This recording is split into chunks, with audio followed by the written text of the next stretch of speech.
Hi, Giovanni. Morning, morning, Mandy. How are you? I'm very well, and you? Good, good. How are you Good. keeping? Ah, good, eh? As they say Good. in good old SA, ons gaan maar aan. Yeah, yeah. There's no kiss anywhere. Duncan It's should be joining us soon. good. Are you guys busy? Yeah, we have been good busy. Um, Was it? yeah. And you? How are things going on that side? Yeah, yeah. Look, I think it's busy. I just think we will definitely beginning to see also, a difference in I would say May, June. Yeah. Um, but so far so good. I think we've seen definitely some movement now. And how are these like price the fuel and diesel and all of those kind of things affecting your pricing Yeah. and products coming in and Yeah, look, it hasn't affected us yet because we have, we have quite enough stock okay. to carry, so hopefully it will last until this thing is over. But Yeah. so far we're still okay. Well, see that Donald backed down yesterday, and so now they're in some 2 week kind of hold So oh, on. so was there? So oh, they did say they're going to talk now. Yeah, so they've got a 2 week ceasefire, Oh, they um, did now. but it's on condition as well that they open up the strait, during this time. Yeah, yeah, yeah. But I think that so I haven't read the full information yet, but it's that they open the strait, they're going to have a ceasefire on their side.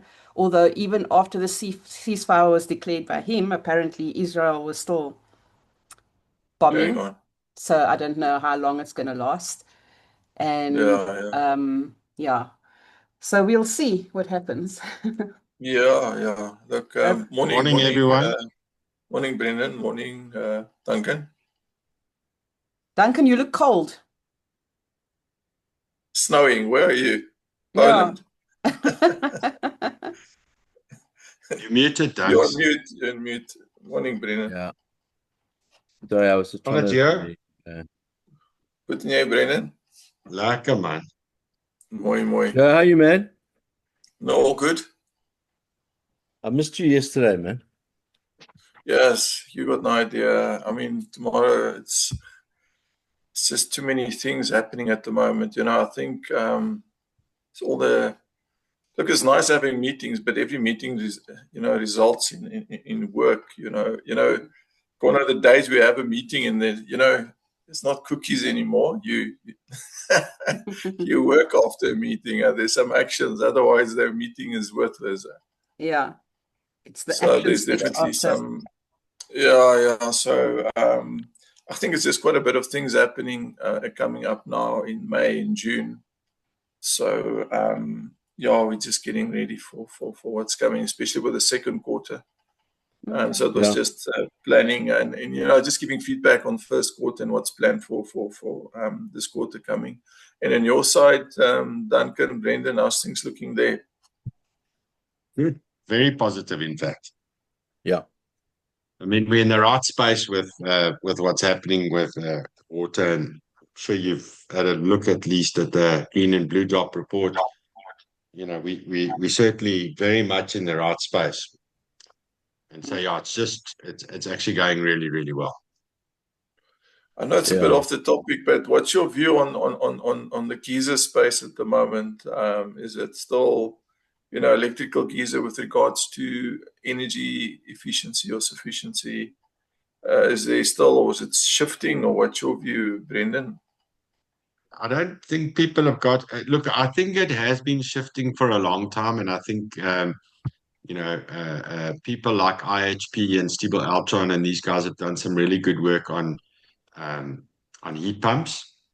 Mm. But I still think the vast majority of people um, you know, it's still going to be electric geysers for a very, very long time. You know, the bulk is still going to be electric geysers for a long time.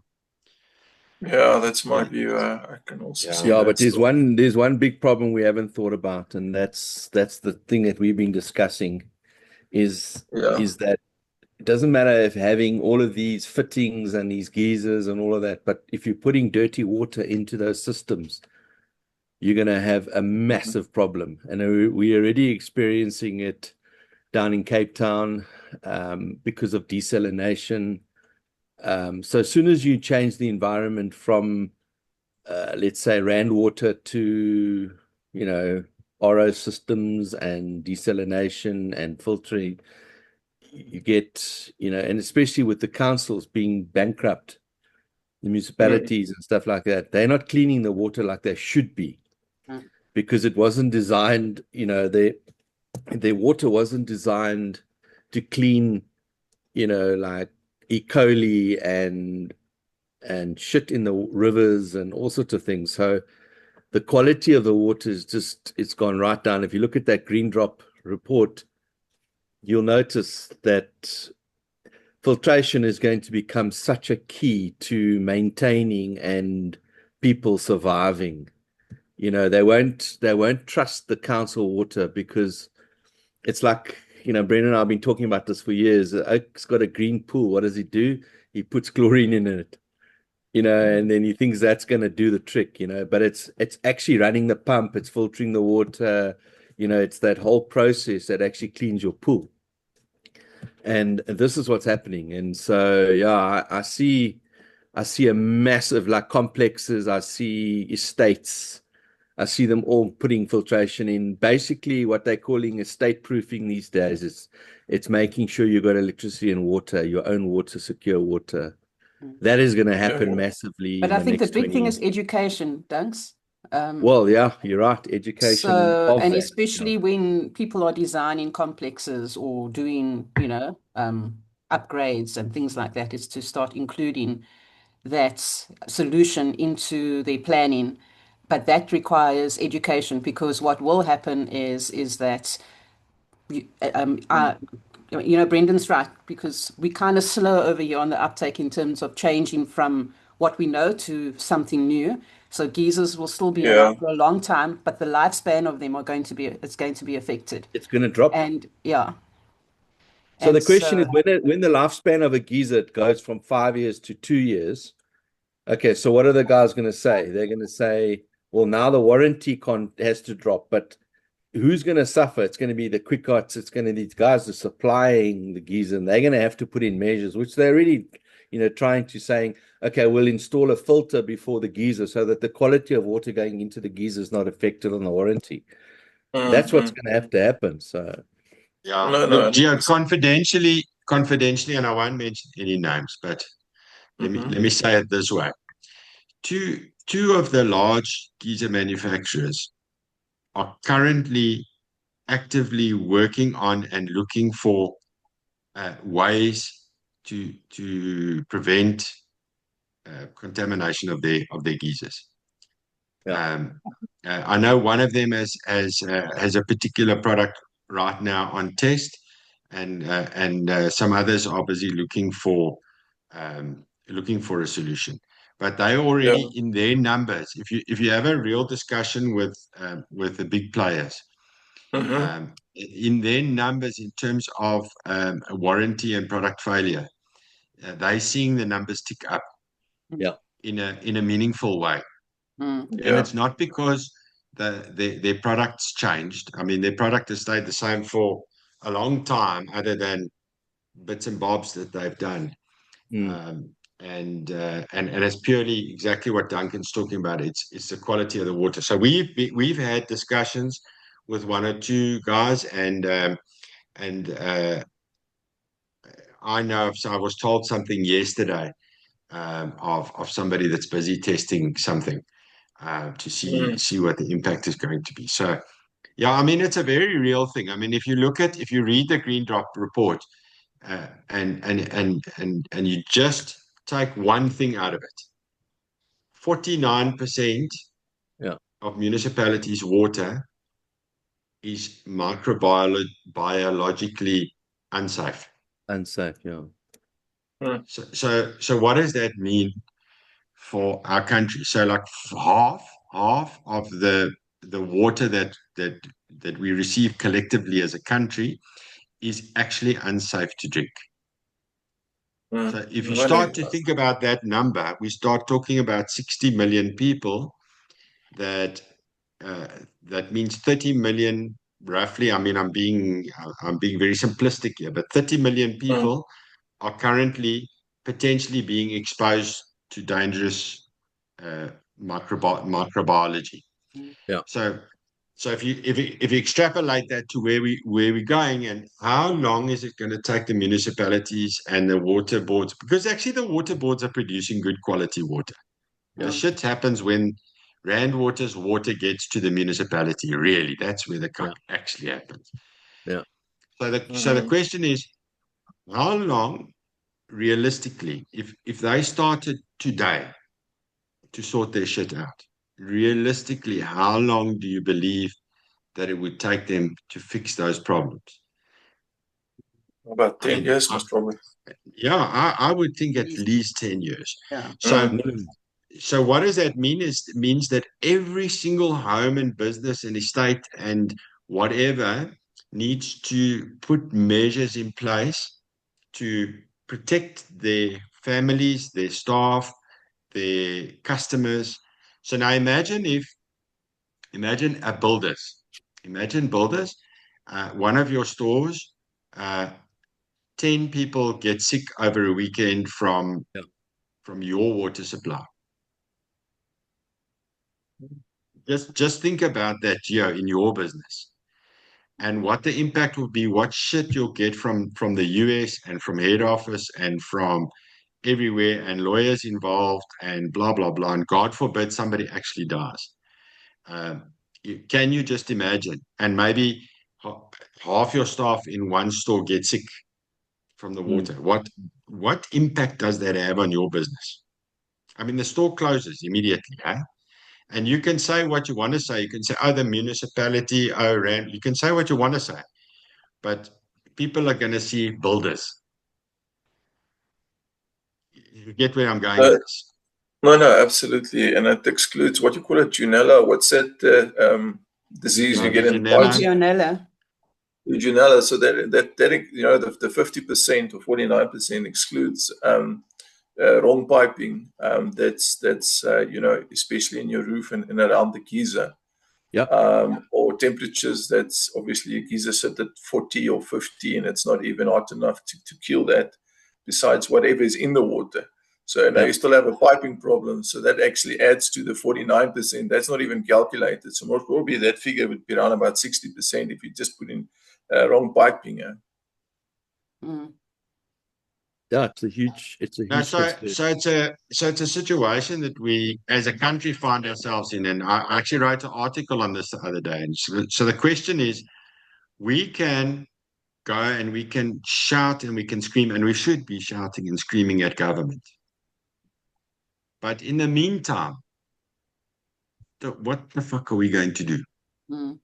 What are you going to do, Gio, to protect your children and your wife?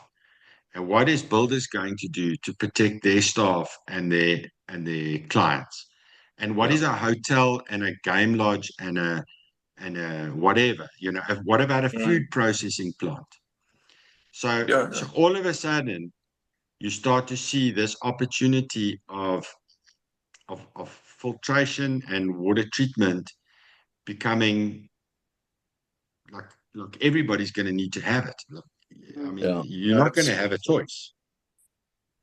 No, absolutely, Brendan. But while we're on it, tell me, so VC SA, so Brendan, you and Duncan are consulting for them. Is that correct? How's that? How does this all get together? I just want to try and just get the. So initially, obviously, when UPP, myself and Mandy were originally moving from our operational side of our business into more of a consulting role, we started doing myself and Brendan started working together, when he was still executive director at IOPSA. Oh, so. Yeah, so we miss you there, Brendan. You know that, huh? Next year. Jeez, really. Where's the good old days? Yes, now Brendan. No, those were the good old days. Those were the good old days. Yeah, sorry, Duncan. Just No worries. So we worked together on numerous different projects that we've been working on over the years in the water space, and eventually Brendan left, and myself and Manny went into the consulting space, and we still work together on numerous projects. So what we kind of like formed a partnership together where we took our name, the UPP, because we were at the BE levels, and we've been working under that name for the last, I don't know, 3-4 years. 3 years. But we've worked with other companies. So we brand ambassadors for WCSA. So actually WCSA, we've taken on their retail space in their company. So they were traditionally just in the industrial space. So they would only do the big water, treatment plants and stuff like that. And I started working with them about 8 years ago when I was doing a lot of work with Redefine and Growth Point and all of that. So they took me under their wing, and Alan and Lee, the owner, and Wade, they helped me to grow my business into the water space, because Redefine had directed me saying I needed to go into that space because this water thing is going to become quite serious. So back in the days when I was doing backup waters in 2016, 2017, I was already in that space. And then so I was working with Alan on some of the big waste treatment plants, filtration plants on the mines and all of that. And the pig Then farms. we started doing shopping centers, pig farms, all of that. So yeah, so it was a space that we were very we were already, and Brendan came on and, just joined us because he had obviously retail knowledge, and myself and Mandy knowing the consulting and working with companies knowledge. So it was a partnership sort of made in heaven.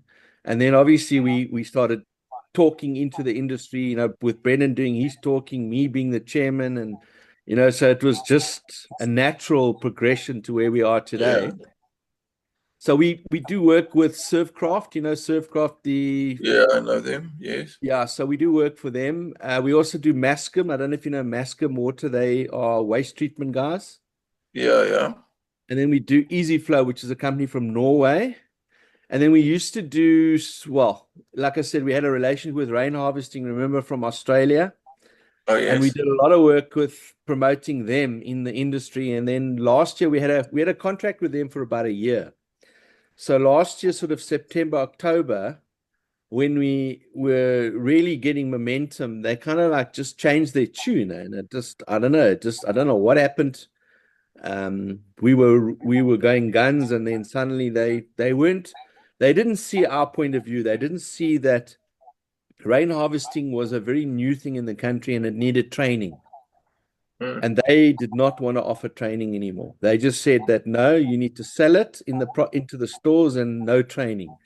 And we just couldn't understand that. And there was no relationship, if you want to call it, an understanding from that perspective. It was just my way or the highway, and kind of like that sort of.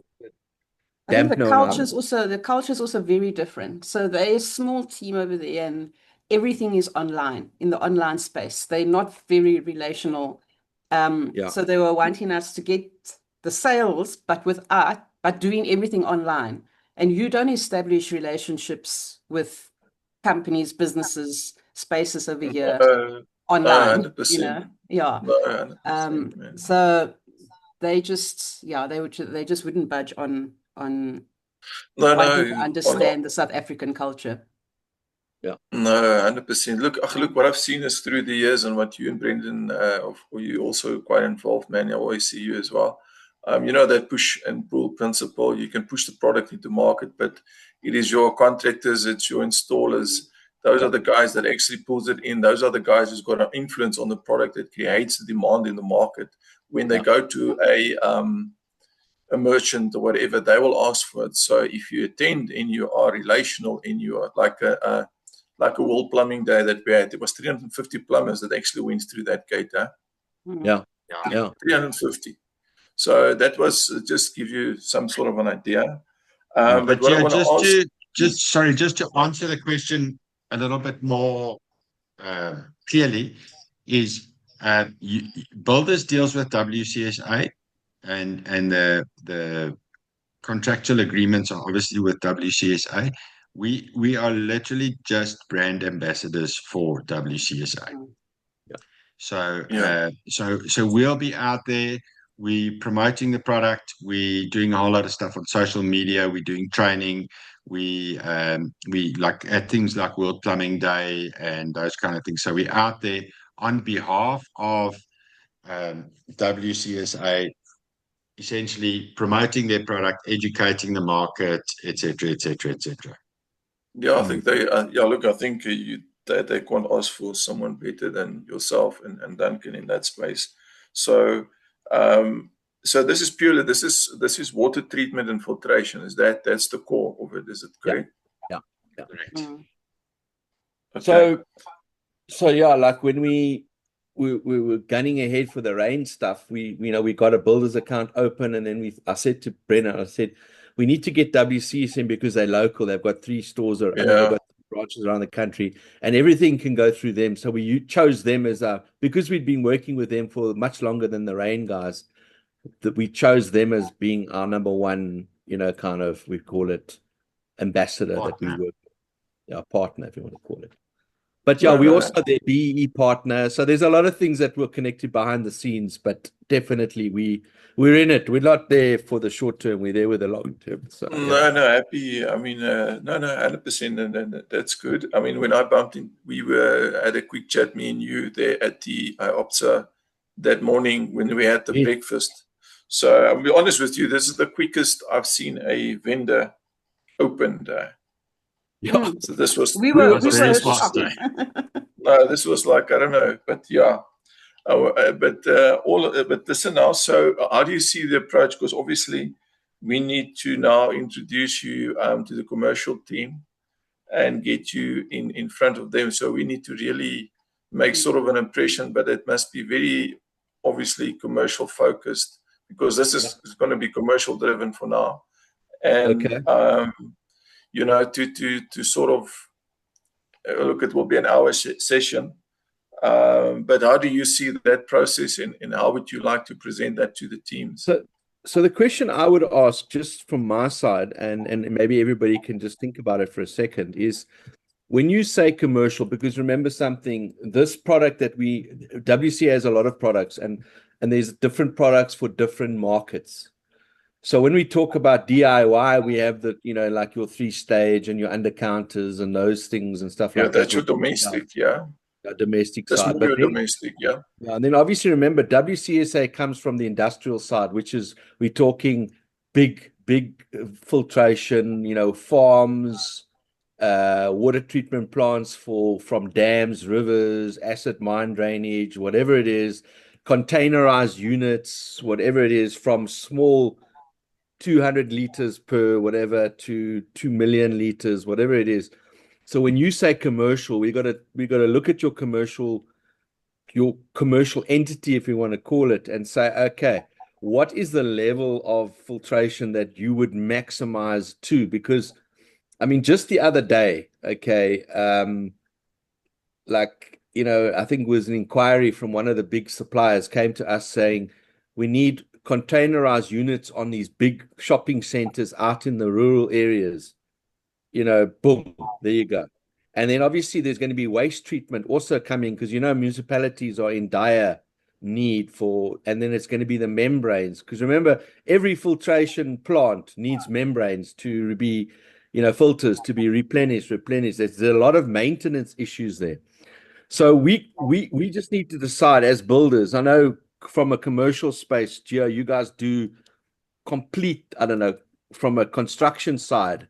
And going forward, those complexes, those big shopping centers that you're doing, those big developers, they're going to be wanting design, filtration and installers. And we have all of that in one place. So we just need to clarify at what level do we want to go for your reps now, because they're going to be offering this, to their clients or to their developers.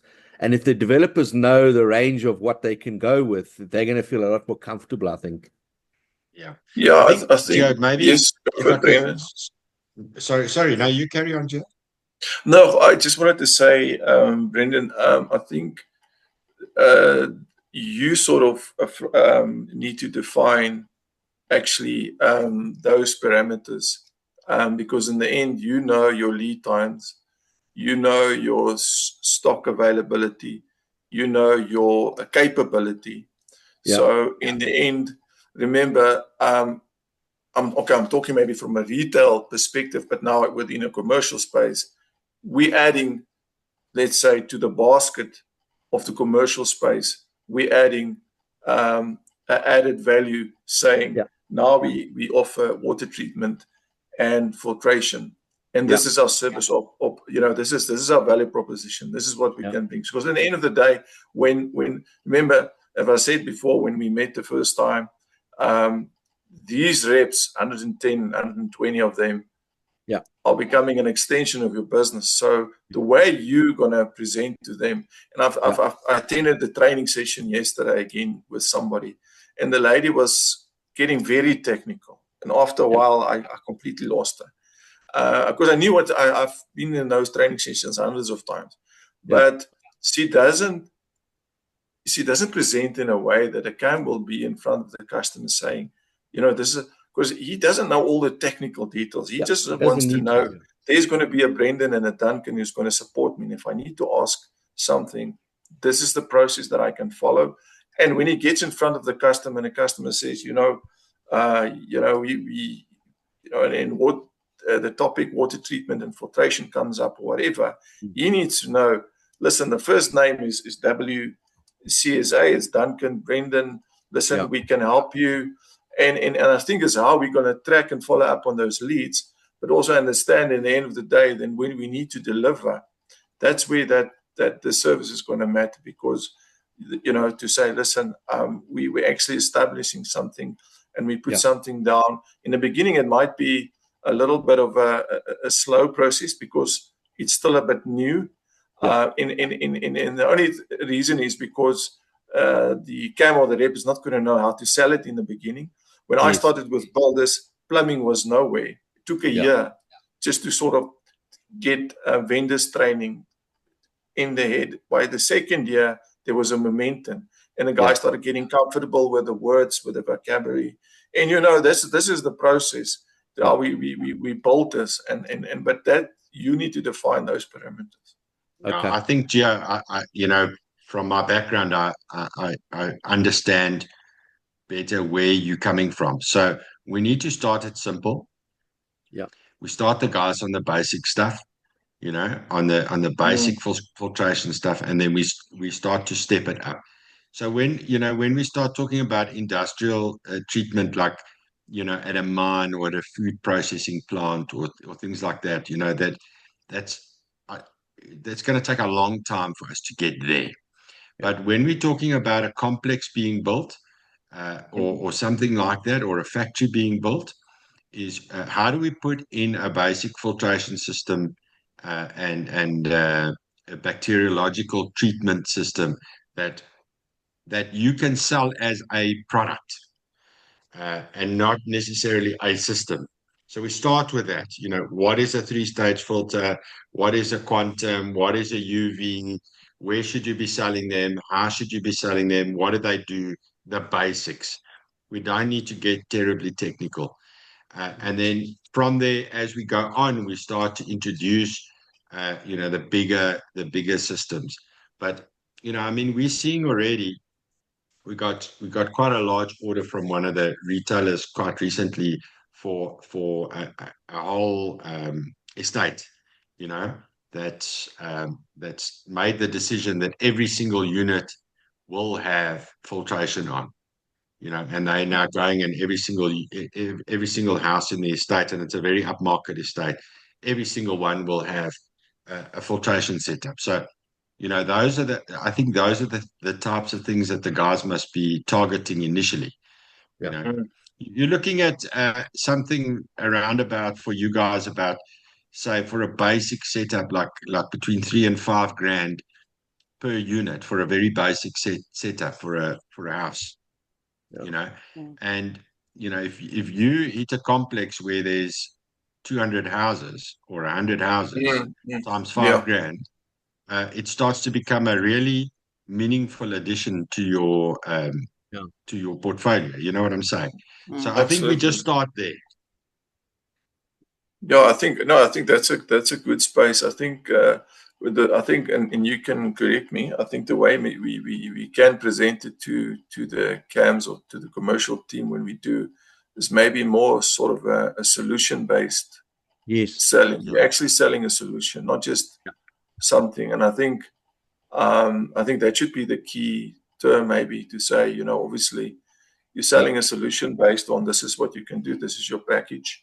Then this is how I present it, and like you are saying, Brendan, maybe start with the basic idea of how you put that together and how we're going to sell that.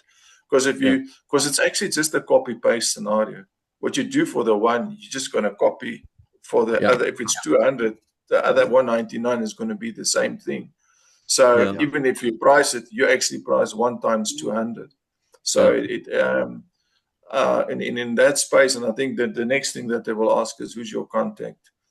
You know, what is the process? What is the support? What is the turnaround times on when we need a quote? Is it same day, whatever?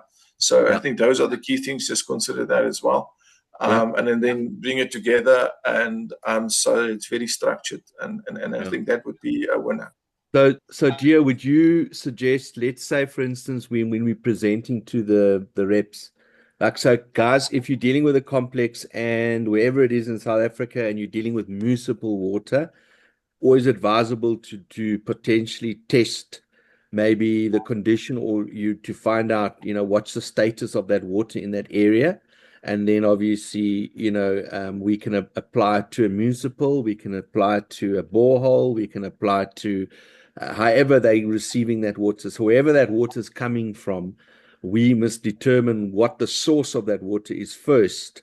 And that will obviously, you know, give us the solution to what is needed for that area, you know? Yeah, what system or what's filtration kind of a system or water treatment is needed for that specific area. But I think that will form part of your part of your training to share that information. Yeah, exactly. So I think what we initially do is put a proposal together that introduces solutions for you, with it, like it's say, in a document form, and then send that to you, and then you go through that and you say to us, okay, now this is something that we can set up for our first session with the guys, introducing them first into that space. I don't know what their knowledge of filtration at the moment is. It might be raw. They might have had some sort of knowledge. I don't know. But I think the important thing is to, when you do this and you bring it together, is your value proposition and your application. Your value proposition and your application. Because they need to understand, where do I apply? It's like Brendan said, now let's do this. We focus on if it's going to be small, this is the kind of package, this is your application. So where does this fit in? And that is need to be made clear to them on what scale is it fitting in, you know, and this is the value and this is the solution for this application. If you have 2 different applications, which is a little bit bigger, and you feel you want to present that, and it's just info sharing, leave it with them. Because in the end of the day, I'm saying if they do come up with an hotel and there is some sort of a big project, use the opportunity. I don't say, but at least leave that information with them and say, listen, this is the application, this is where we focus. But if this does come out, just remember, we are capable and we can go. We have a solution for you. Let us look at it, and we'll and if we need to go to site and evaluate, we can do that as well. So, Gio, would you suggest maybe like a scenario type of document that they can keep with them? Yeah, but very simplified. You can. I would say if you do a you know, if your presentation is, let's say it's 10 slides or whatever, it's 8 slides, just not too heavy. In the end of the day, when it's done, it should be in a way that we can use that same document. If it's 5 slides, we can send it out, because on there is everything that they need to know.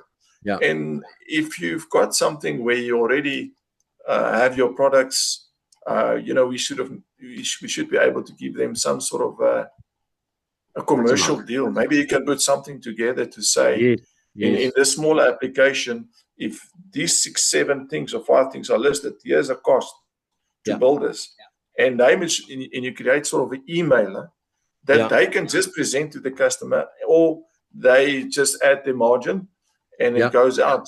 So be very practical. So you must make it in a way, just think selling and how they would sell, and how you can present it in a way that, because in the end of the day, the way I see it is that it's your mix in that basket, everything being put together. It's not the bits and the pieces, because it's just a complete solution, and it goes out. And when a guy gets it, that plumber needs to be able to install.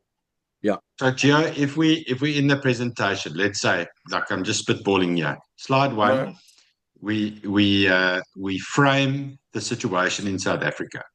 So we don't have to go into a huge amount of detail, but we discuss quickly and briefly what the water situation in South Africa is. Give that overview. Yes. Number 2, we then say, this is WCSA, this is who we are, a little bit about the company. And been around for so long, blah blah blah blah blah. That's where you and Duncan fits in.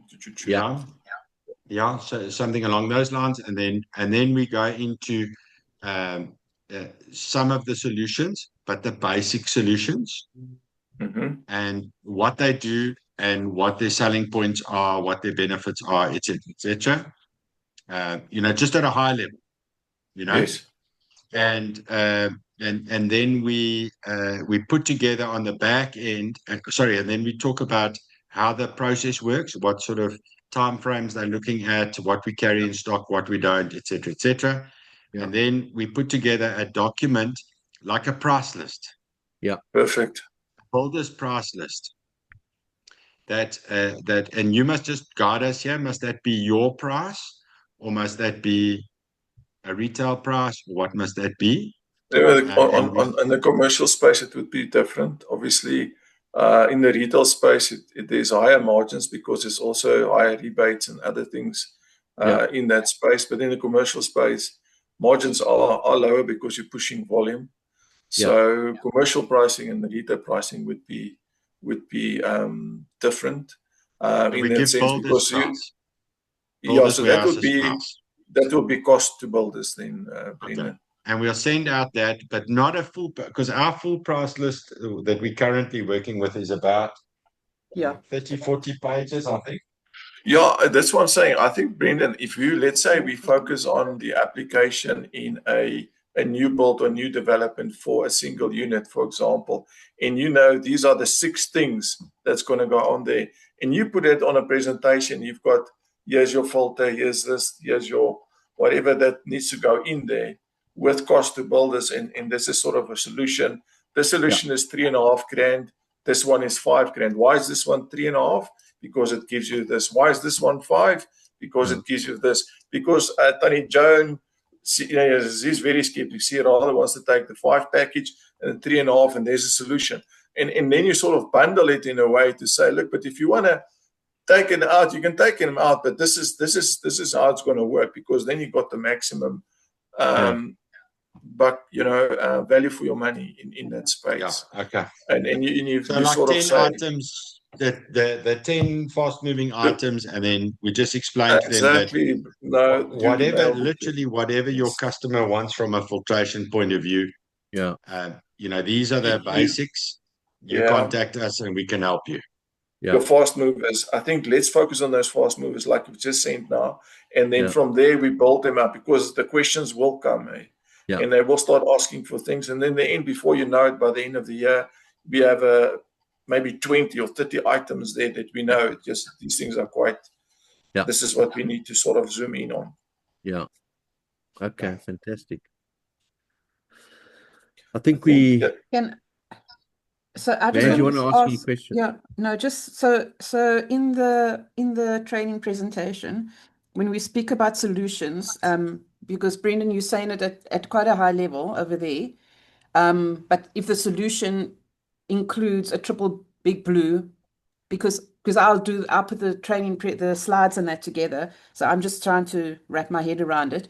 Are we going to go into explaining this is a triple big blue and the different microns and the process that it goes through? Is that too much information for this? No, give an overview. Just give a quick overview. Don't need to. I think it would be important. Brendan, you carry on. Sorry, I'm interrupting. No. So I think we can explain it, but we don't have to go into too much detail, Mandy. So we can use your presentation that you've currently got. We don't have to go and recreate a whole new presentation. So can I just show you one slide? I'm just going to show you guys one slide. There's more slides that have got more detail, but I'm just thinking something like this gives an overview. So this is the triple big blue, stage 1, your filter, your 1, 2, 3 filters and the process, and it just gives a little bit about what it does. Yeah, Mandy, what I will do is I always say a picture speaks 1,000 words. Yes. So If you got a 3, and because I'm looking at it, it's like I'm looking at a lot of words, and I need to start reading now. And if I look at that picture immediately, when I go to the customer and I'm talking about a triple big blue system, I've got in my mind 3 things here. I know exactly the guy when he talks about it. And you can see, and you can just put it. I would just sort of, put that picture, because if you've got a photo and you've got your pricing, I will remember that always as a triple. Go to the PRB training that we did. That one, then Joe will just identify with that a little bit better. Okay, hold on. So what they need to know is that the triple big blue takes out all the particles in the water, and makes the water taste a bit better, and takes out some of the chemicals. That's what they need to know. I mean, essentially, that's what they need to know. And a quantum, this is what it looks like. It kills bacteria and viruses. And a UV light, that's what it looks like. And so I don't have words on it, but it's just got pics. Yeah, that's perfect. That's perfect, because this is what we need to see. Because they want to visualize the product. You can't see the product, they're not going to know what they're selling. Otherwise, it's going to be like a blank. It's like you giving them something and they don't know what is happening. That's perfect. And in the end, I think the key, Brendan, is also once it goes through the process, they just need to understand that the drinking water is safe and you can drink it. This is, so at the end of the day, that's the bottom line. And then, Gia, I think a really important factor for us to talk about is the ongoing business. So these filters need to be changed every so often, or the UV lamp needs to be changed so often, or what. Again, we won't get into, because it really has got to do with flow rates and volumes and all sorts of things. We won't get into that. We want to say to them, once a year, these filters must be changed. So you should be getting that repeat business. So if you've sold 200 units to a complex, say, for example, then next year you should be selling 200 of each of those filters, the replacements, the following year and the following year and the following year. You know what I mean? So that starts to be, it's not just the 3 or 5 grand initial one business for you. It's next year there should be 500 rand per unit replacement, and you know what I'm saying. So that starts to become that rolling business. The more complexes you do, the more whatever you do, then this number starts to become massive when you start talking about those replacements.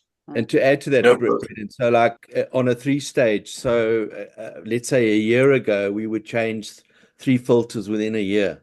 But now with the quality of water being so bad, we're changing those filters every 2 or 3 months.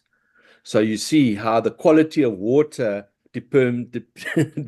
so as the water gets worse, you start selling more filters. But obviously then what happens is then the client will say, but hold on, I want something that's going to be better for me now on a better scale, and then that leads to the next, and then boom. Are we just looking at UV filters, or are we including the quantum? Were we No, going to must do do quantum quantum. now? Must do No, we quantum. must do quantum. Yeah. Yeah. I think maybe Yeah. if we do the 3-stage triple big blue, we do quantum, we do UV, Mm. we do tank buddy. That's Under 6 counter? items. Sorry? I don't know about The the under under. counter. I think then we're going to start getting to Well, we can do because RO units in general, hey? We Yeah. can General, 'cause maybe it's a- do RO units in I've general. got one slide on RO units in general because there's so many different RO Yeah. units that they have, and you don't want to make it too complex. Yeah. Yeah. And if we so if we start this one, Gio, with like say 7 products Yeah. as a starter. 1, 2, Yeah, so you're gonna And then make what you're gonna basically have an entry mid kind of a Yeah. setup. So Range. with each product, so let's take a triple big blue, you get an entry level, you get various iterations of the triple big blue. So you get Yes. the basic entry level, you get a little bit of a sort of a mid-level one, and then you get a high level one, and then you get some combinations thereof. And yeah, the quantum is the quantum, the UV, the same. You get an entry level, and you get a little bit of a better one, a little bit stronger. It's not better, it's stronger. Yes. And then the tank buddy is the tank buddy, just Yeah. different sizes. Yeah. Yeah. No, happy. That sounds good, Brendan. I just think is once you guys identify, so say the application and how exactly you want to just bundle that for that particular, then you've got the entry of a mid. Or in the end of the day, I think just as a sideline, just of a side note, let's not exclude if it's a massive hotel or anything coming up, and you are also you don't need to go into that detail, but you are available to consult, and that would be different. Yeah. But and then you can rather go to site and say, listen, this is fairly big, and then you guys rather spend your time in those consulting in that space and see if that we can pull that business in, because that would be more of a specialist kind of advice. But what they can sell and move product, through our debtors book and how we can just move it. They just need to sell and know they've got the support. No, 100%. Cool. Okay. Happy. So Okay. give us a couple of Sorry, I was just checking, Mans. Are you comfortable? I am. I'm glad that we've had this meeting because I'm going to also apply, because we're also training plumbers, and they're going to be also coming eventually to you guys to get product. So just, the way you're approaching it is how they're going to receive the information. So it's helping me quite a bit in terms of changes that I want to make.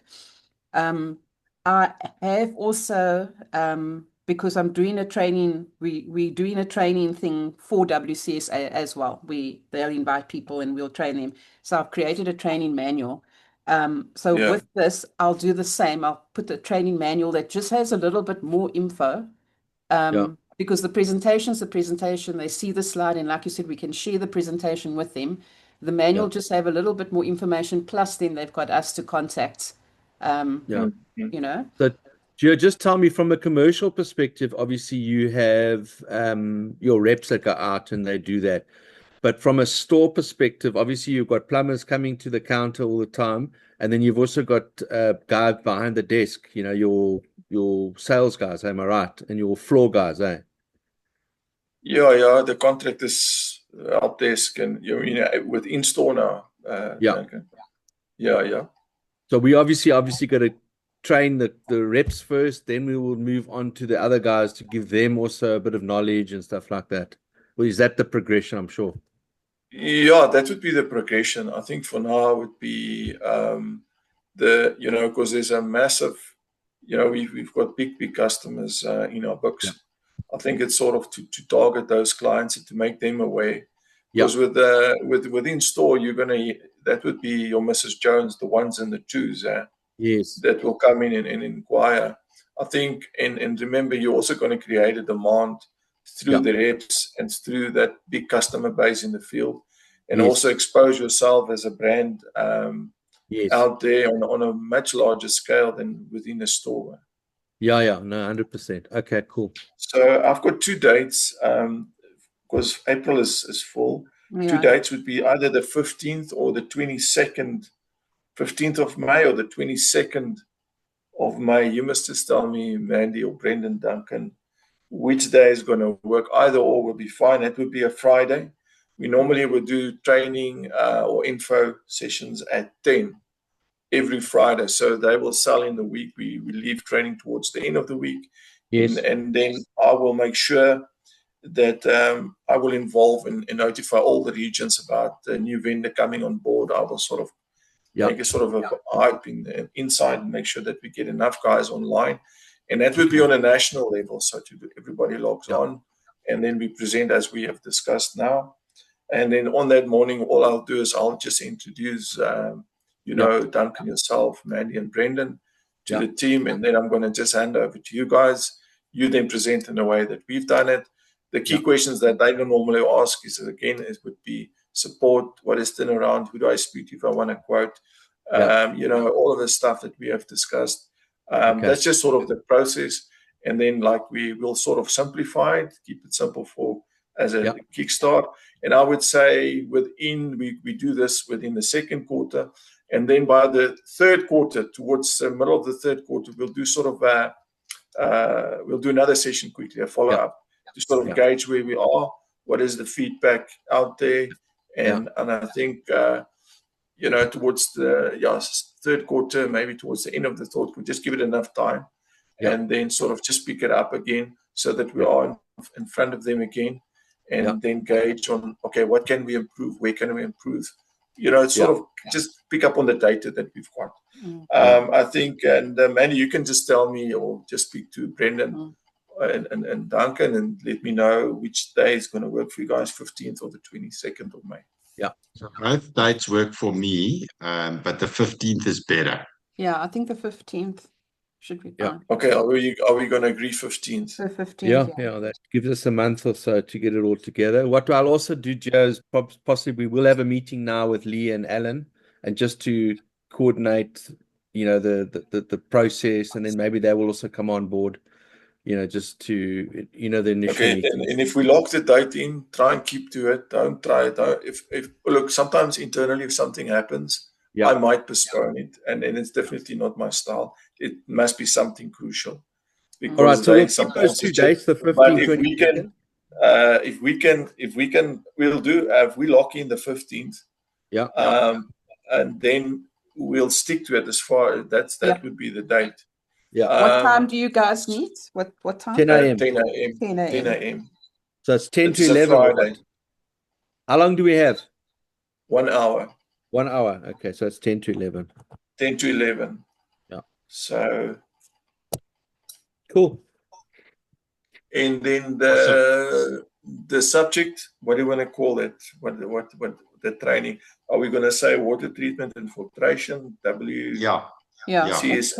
Let's say WCSA, water treatment and filtration. That's it. Is that good? Yeah. Okay, so I will log it in, and I will make sure by the latest, by next week, the email will go out. Yeah. And then I will include everyone, and we lock in the date. Okay. Okay, cool. Awesome. Okay, good stuff. Awesome. Thanks, Brendan, Duncan, Mandy. Thank you, All Gio. good. Thanks, Gio. Have a good day. All great. Thanks for the meeting. Appreciate it. Thank you. Thanks, everyone. Bye. Cheers. Bye.